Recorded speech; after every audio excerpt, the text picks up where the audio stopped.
Good morning, everyone.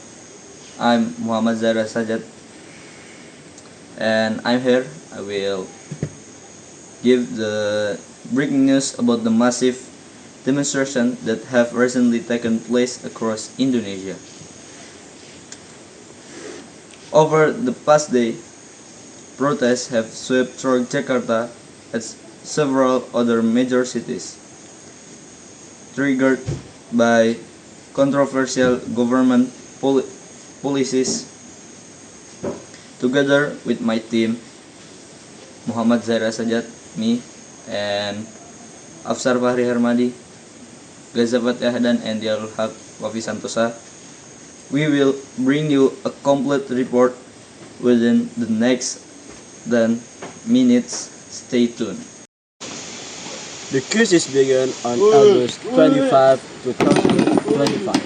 The public created strongly against the purpose housing around 12 parliament members, around 50 million rupiah per month, which is about 10 times the minutes wage in Jakarta, was started as outrage against lawmakers, but quickly expand into wider protests, including demands for higher minimum wage, rejection of outsourcing policies, and opposition to military involvement in civilian affairs. Military involvement civil militaires. Okay, we will interview one of them for asking what happened. Take our money. Okay, so what's your name? My name is Wafi. Okay, Wafi. So what are you guys doing here? We democracy, of course, Why did you guys do that thing? because they use our money. We we work for money for buying for pay a fee, but they use fee for party. Oh, party. We Yeah, interview one of the DPR ya. Pak, how are you, Pak? I'm fine, Alhamdulillah. Okay. So you use money for party, Pak? Okay. Okay. Thank you very much. Assalamualaikum. Tension peaked on August 28th when Avan Kurniawan was online. Motorcycle taxi driver was tragically killed after being struck by police armored vehicle in Jakarta when, though he was not part of the demonstration. This accident sparked even larger protests. Several government offices were set on fire, looting or occurred in some areas, and clash broke out between protesters and security force in cities such as Makassar and Bandung.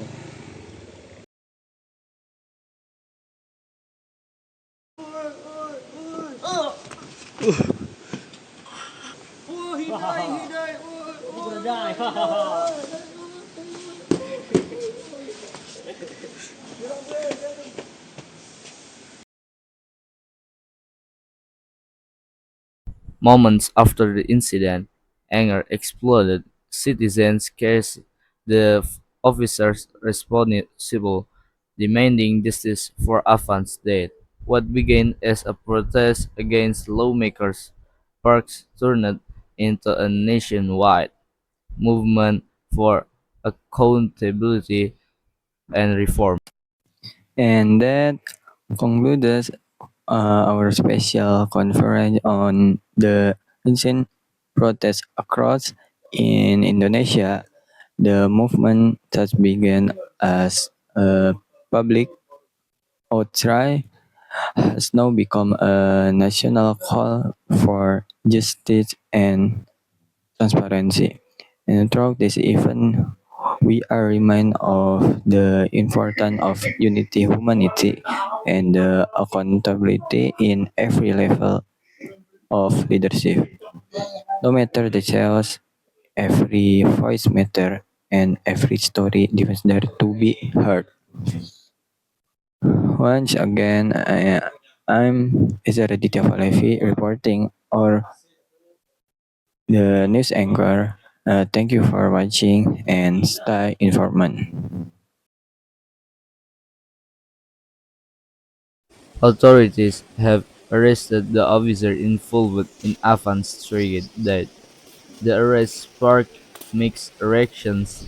Some see it as justice, while others demand deeper accountability from the government and security force.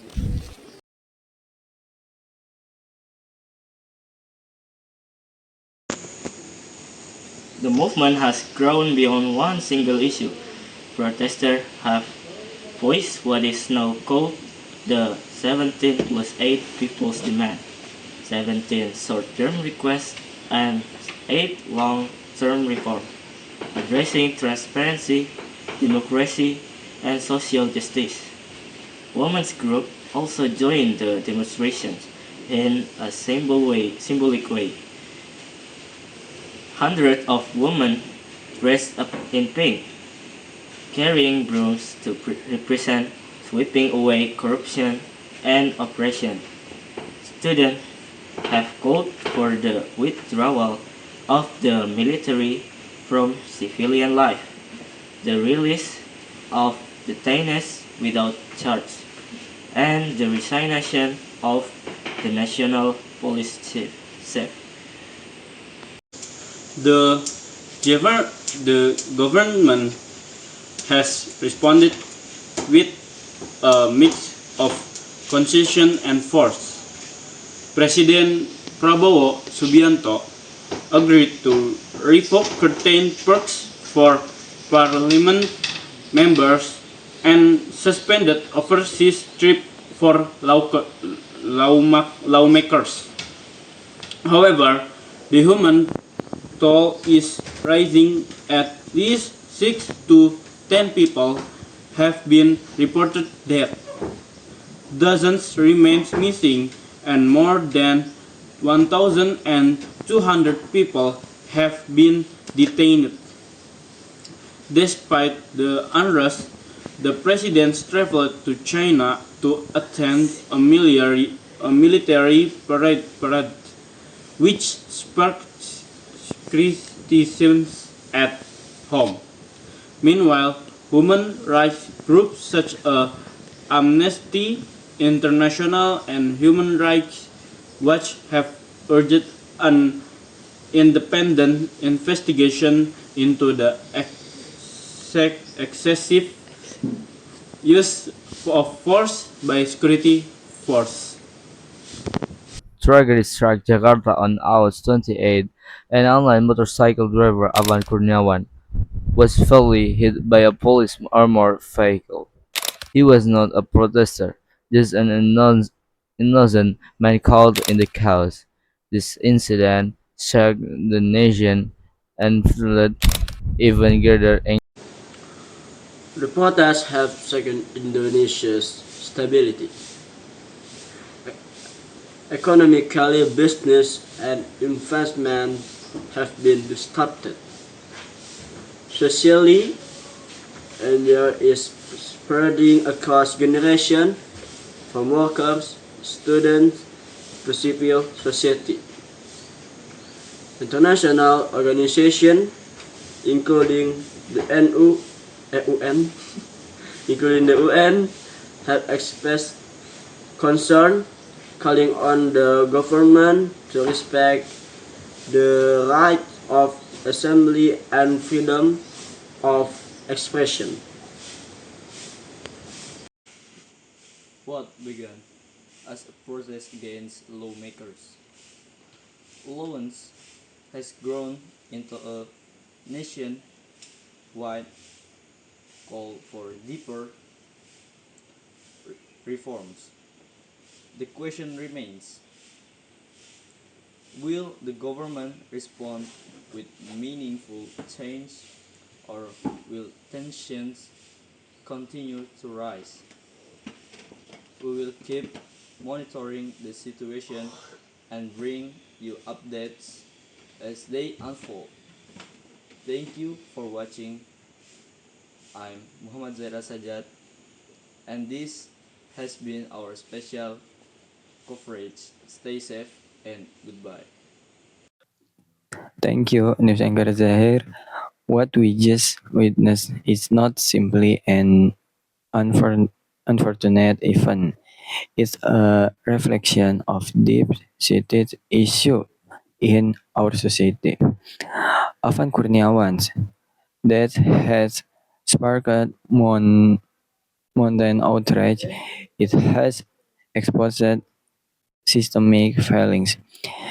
This was is not justice in motion, it was tragedy in the open. But the further reaction from the public pursuing the official responsible tell the story. Voice reminding to be heard is not chaos, is not a demand for accountability and human dignity. As the nation watches, the challenge remains: will the government that is as the one of public relations fix, or will there be real commitment to reform? I'm I'm Reza Raditya, stepping in the two remains us all. Justin isn't about punishing one individual, it's about preventing such a tragedy again.